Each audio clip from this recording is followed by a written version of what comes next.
Hello and welcome into the latest edition of the Women's Golf Weekly podcast. I'm Jesse Morrison, Max Bechtold alongside me, and it is major championship week. Chevron Championship is coming up this week. It's the first major of 2026 for the LPGA, so super excited to get into that. But first, Max was out at the JM Eagle LA Championship this past weekend. Just before we get into the tournament itself, Max, what was your experience like out there? A different course this year. How was it out there in LA, the Um, LA area? well, I love it, of course. LA is my favorite city in the country. I think we talked about, and we had just perfect, beautiful LA weather all week. Wasn't too hot. It was like low to mid 70s, sunny every single day. It's like what you dream about out of an LA weekend. And yeah, it was a great experience. I am hoping this tournament gets back to Wilshire as soon as possible because while Caballero is a great golf course, it's beautiful. I had a great time playing in the pro-am at it. It's very scenic, makes for a lot of good pictures. A little far away. It was about, we stayed, kind of in the Hollywood kind of area. And it was about a 45, 50-minute drive every day, plus a shuttle that was about 25, 30 minutes. So it was about an hour, 15, hour, 20 to get to the course. Wilshire Country Club, much better position right in the middle of Los Angeles. But yeah, it's a beautiful golf course. Had a great time out there. I really enjoyed that tournament. So yeah, All right, it was a pretty midfield as we it talked about it was. last week, but And it got worse because three players dropped out. Three of the highest ranked players, Minji Lee, Hyoju Kim, and Hyejin Choi, all dropped out after the first round. but tournament itself was fantastic. You had a playoff here. Hannah Green gets the win in the playoff. It just her final hole in the playoff was just incredibly played, and that putt that she made to win it all was, it wasn't a short putt at all. So just really impressive to see her win. She's now got 8 wins on the LPGA Tour, Yeah. including a major. This is her second win of the season. And she has two LET wins too this Yeah. year. She has So four wins so this yeah, season, four technically. four wins this year for Hannah Green. She's been a force um this season. What did you make of the tournament uh overall? Yeah, I mean, there's very little more you can ask for. We talked about a little bit of a weaker field, but when you look at that playoff, Hannah Green, major champion, as we said, Se-Young Kim, a major champion, Jin Hee Im came in second for Rookie of the Year a couple of years ago. Heyron Yu was up there, Patty T was up there. So ended up, the cream did rise to the crop a little bit here. We got a good leaderboard, which is always what you want at the end of it. Yeah, Hannah Green, I think Hannah Green is, I think, maybe more so than anyone, the biggest confidence player. When she feels confident, she looks like a different player. And I think that's what you see here. This is her third time winning the JM Eagle LA Championship, and she's come in the top three like two other times at it. So she clearly loves this event, regardless of where it's being played. Actually, the three times I've attended this event, she's won. So Wow. maybe I might be the good luck charm there. But yeah, I think that when she has good confidence and she feels like she can go on the attack, she's one of the best players in the world. She really showed that on her back nine. She was facing a pretty large deficit on the back nine. Birdied 5 holes, including four in a row. Yeah, got into that playoff. In regulation, she had basically the same exact shot that she had in the playoff. And so she knew that putt and she just buried it. It was a beautiful putt, just perfect, went right in the middle. And yeah, this is a great win for her. Like I just said about her confidence, she's got to be playing with all the confidence in the world right now, which there's not a better time than heading into a major. I was about to say. And we talked about just looking forward with Hannah Green also. She's won 3 times in LA. US Women's Open is held in LA this year. She's also won her only major at Hazeltine in Minneapolis. The KPMG Women's PGA Championship is held at Hazeltine this year. So this could be setting up for a pretty special season for Hannah Green. Yeah, I just incredible performance from her. However, it was set up a bit by Se Kim collapsing, This which is something she's done. this is maybe the most. I don't think one tournament that I've ever watched has summed up a player's entire career more than this event did for Se Kim. Looked just like the best player in the world the first 2.5 rounds, which I always say, I've said this about Se Kim for 5 years at least. When every player on the LPGA Tour plays at their best, Se Kim is the best player in the world. Unfortunately, when she plays at her worst, she is, I wouldn't say one of the worst players in the world, but she can really give up a lead. And a In lot the of it, bunker and hitting it way too far out of the bunker, which is what happened in this one. and it, her biggest issue is also her biggest strength. And it's why I compare Rio Takeda to her a lot, and why I think they'll have kind of similar careers, is they're so talented that they think they can pull off any shot at any time. And that's also an issue because sometimes, like when Se Kim during the third round had an 8 stroke lead, you don't have to pull off the miraculous shot. You just have to make pars. If she would have parred the last 27 holes, she would have won. But Yeah, the issue is she played too aggressively. The par five was really the 16th hole on Saturday was really the most egregious shot, and it's when I knew that she was in real danger. Is I get that that's an easy hole. That's a hole that a lot of players were eagling, a lot of players were birdieing. I get it frustrated her. She was in a position where she couldn't go for the green, and she still tried to, and she hit yeah, in the water, and it cost her stroke. And I think it's just it's the epitome of who she is as a player, and it's why she has 13 wins in a major, which is incredible. But it's also why she doesn't have 25 wins in 5 majors. yeah, It's a little bit of both.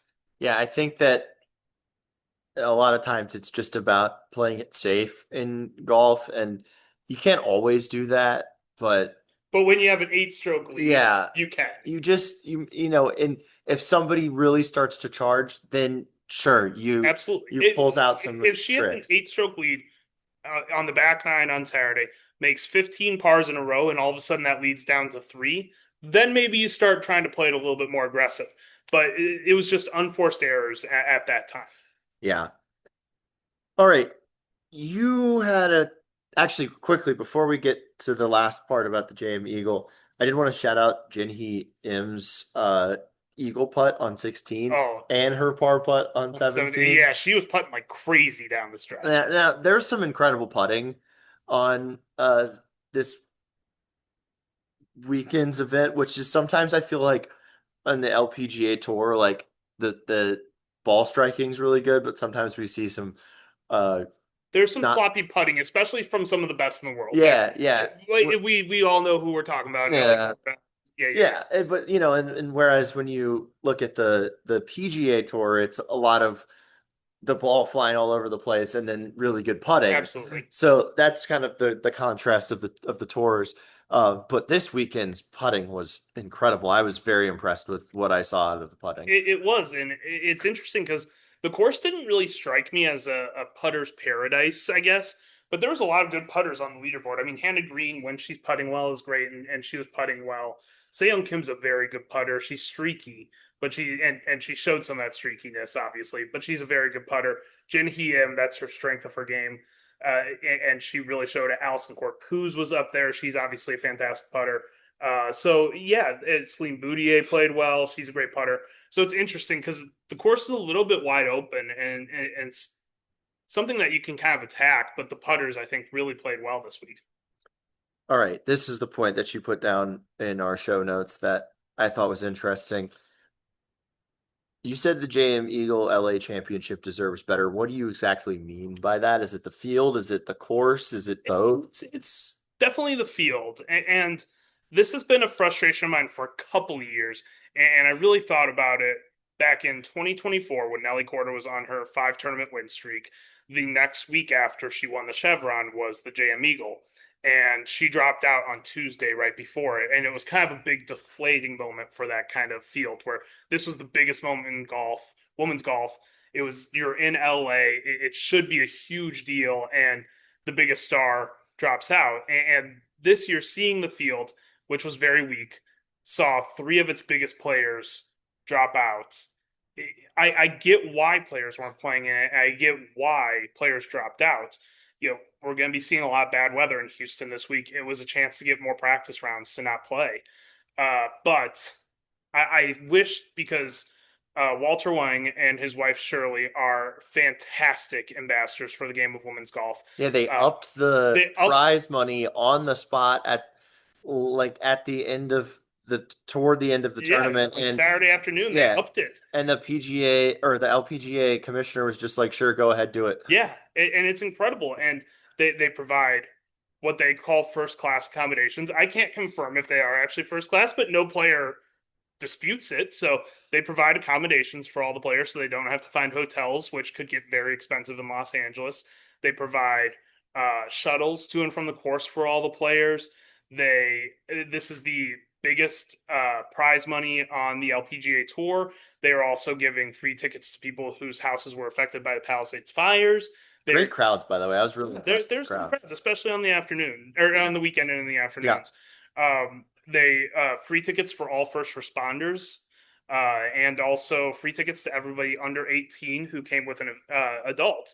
They're really trying to grow the game, and for them to routinely kind of have a little bit weaker fields because it's placed right next to a major, I think is really too bad. I would move this tournament to a little bit earlier in the schedule. I would actually make this the first tournament back from the Asian swing okay. because a lot of times you see these American stars like Nelly Corda, like other American stars. Charlie Hull, I know, is like this as well. I know she's not American, but where because they haven't played for 4 or 5 weeks after the Asian swing, everybody plays in that event. Yeah. I'd move that to this because JM Eagle has done a great job with it, and a tournament in the second largest city in the country, which has a great golf culture around it, should have an elite field. And I fully agree with you. Which tournament are you putting before the major then? Because you're gonna have to knock one of these tournaments So down.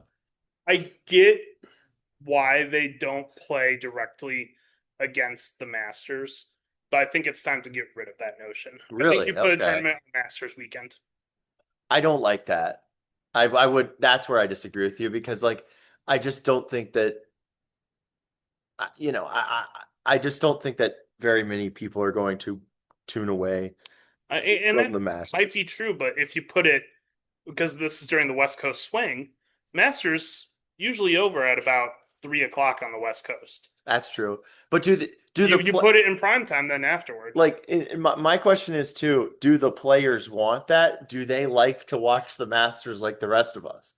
Because like I personally I get like it. to watch like I don't really do much else on Masters Sunday other than watch the Masters because it's like the I feel like it's the one golf tournament that people who are non-golf fans watch. I agree, but I think for the LPGA to grow, they have to stop consistently worrying about whatever the PGA Tour is doing on that given weekend. But I don't even think it's that necessarily. I think it's just that like for anything going up against the Masters is kind of a bad idea. I don't think though It's such a big I event. don't think you have to put it though directly against the Masters because, like I said, you put it in Arizona, for example, you can start the TV broadcast at 3 o'clock. Masters is usually over by then, at least on the West Coast, and so I think that you can almost do it because I think people are in the mood to watch golf. Like I think people want to watch more golf. Like whenever the Masters ends, especially on the West Coast, and it's 3 o'clock, I'm kind of like, oh, well, that was really fun, but now it's over if you can still turn golf on, I think that people are in the mood to watch golf. And I think it could be honestly a great lead into the LPGA Tour. Hey, you have an hour of Masters post round coverage, and then you go right into the LPGA Tour, and you got a huge lead in Yeah, audience. I'm cool with it if it's on CBS. Yeah, that would be Like, fun yeah, too. that Yes, I think that would be great. if it's on CBS, going into And I think if you put something like maybe the Shadow Creek event in Las Vegas against it, I think that's a huge deal because one, you're not really worried about crowds going because most crowds don't go to Shadow Creek anyway. They kind of like to keep the crowds smaller. And two, people have interest in Shadow Creek. So if they're sitting watching golf and it's, hey, coming up next, the LPGA Tour at Shadow Creek, I think a lot of people might say, hey, yeah, let's tune in and watch that. So and and then that frees up a week where you can have a week off okay. completely. and then the Chevron. So you have nothing leading directly into the Chevron. Okay. I don't hate that, but I wouldn't do it, but I don't hate that. The LPG my whole point I think with this is the LPGA has a lot of off weeks built into their schedule. To not use those around the majors, I think is a mistake. Yeah. All right, the Chevron Championship this weekend, first major of the year, different location this year. It's going to be at the Memorial Park Golf Course in Houston, which advertises itself as one of the best municipal golf courses, I believe, in the country, is what they Hmm. said. It might be the world, that could be mistaken, but yes, it advertises itself as a very good municipal golf course. Um, we had some questions about how they would keep the tradition going of jumping in the water. They have luckily fixed that. There's a Maybe. yeah, it's a little bit Depends on who you ask if they fixed it's it. a little bit rinky dink, but there is a pool to jump into There is. for the winter, which I think is at least going to the effort of slightly if even if it's slight, I think it's good to keep traditions alive. I see And I see two sides of this debate. One is Beth Ann Nichols said on Golf Channel yesterday, this is one of the few big LPGA traditions, and it'd be really sad to see that go. On the other hand, if you weren't an LPGA fan, it's a little embarrassing that they built a little swimming pool off to the side for somebody to swim in afterward. Like I could yeah, I see the guess. outside perception would be like, oh, that's kind of embarrassing. I guess, but also like, what are you gonna do? Build an entire pool Well, for the? they are doing a renovation that will put water on the 18th hole, and that should be done next year. Yeah, And I just think the little like swimming pool off to the side is a little like I said, if you were a non LPGA fan, you'd be like, that's weird. it's temporary though, Yes, so it I is. don't know. I don't really have it. I'm glad My that biggest keeping the concern tradition alive. now, I don't have concern about alligators anymore, which I previously had when they're jumping into the dirty water at the previous location. I do have concerns. It's 4.5 feet deep. That's pretty shallow for jumping into. Yeah, I mean, that's pretty shallow for yeah. jumping into a pool. So I don't know. Like I certainly no head first on this one. All right, there will be a champions dinner. Yes, or there was last night. There was a champions I dinner guess last night. depending on Yes, when you're listening to this, but Monday yes. night there was. There was a champion dinner for Mal Saigo, the Yep, defending champion last year. A lot of things that I probably a lot of Japanese food. have not experienced in my life. Yep, which I love Japanese I food, do so I'm too. very excited I about do this. too. And Like I'm one of those people that thinks Hideki Matsuyama has by far the best Masters Champions dinner menu. I don't know, Rory McIlroy's this year looked pretty good. It was good. Um, but some of the standouts for me, this caviar dish. Uh, I mean, I've never had caviar, but it's We'll have to supposed to change be that. a I love caviar. but both to be a delicacy. Wagyu spicy tuna roll. Of course, you got to get the sushi in there. Um, Applewood smoked salmon. It looked And like and a and great time. Lydia Ko posted some of the highlights on her story. They're probably gone by now, but the food looked absolutely delicious. I'd expect nothing else. It's from Thomas Keller, one of my personal favorite chefs, and one of the best chefs from the United States. So I would expect nothing else than for it to be great. Might have been on the Today Show today, actually. Thomas Keller, Yeah. that makes sense. Yeah, if you're listening to this on Tuesday, I might be wrong, but I saw a chef making food on the Today Show today, and it Yeah, might have been Thomas yeah. Keller. So, uh, shout out Thomas Keller. All right, we've done this before. We're gonna do it again. Now, I have a rule clarification before we get into it. We're gonna draft players we think could win this. Yep. Um, are we allowed to take the same player? Nope. No. Nope. Okay. We are flying out there. So we're gonna do it snake draft style. Do you want the first pick or the second and third picks? I think I will go with the first pick. Okay. And I think I will take Hannah Green. That makes sense. She's had the best season of anyone She was so number far. two on my list. That makes sense. Yeah, she's had the best season of anyone so far. And, you mentioned the two LET wins. She's got two LPGA wins. Momentum is huge on the LPGA tour. She's coming off of a win just last week. So yeah, Hannah Green is at the top of my list. Yeah, I love that pick. Like I said, she was my number two personally. So I totally get that one. She was going to be who I picked. If you took my number one, which my number one or my number two pick overall, but my first pick is Nelly Korda. I think this course really, really suits her game. It's going to be a course that really benefits some longer hitters, some elite ball strikers. I've already looked at some of the odds. Like they're putting even elite players who don't hit the ball long really, really low on the odds. People really think, and the weather will make it a lot softer. It'll make it a lot longer, essentially, because balls won't roll out as long. So a long hitter, I think, is going to be essential this week. And so I'm taking Nelly Korda because I do think this course will suit her really well. All right, you get one more. Yep, and I will take the other player that's on fire right now, Lauren Coughlin, Okay. who just we saw dominated at Shadow Creek, a course that I think holds some similarities to this in terms of how you have to strike the ball.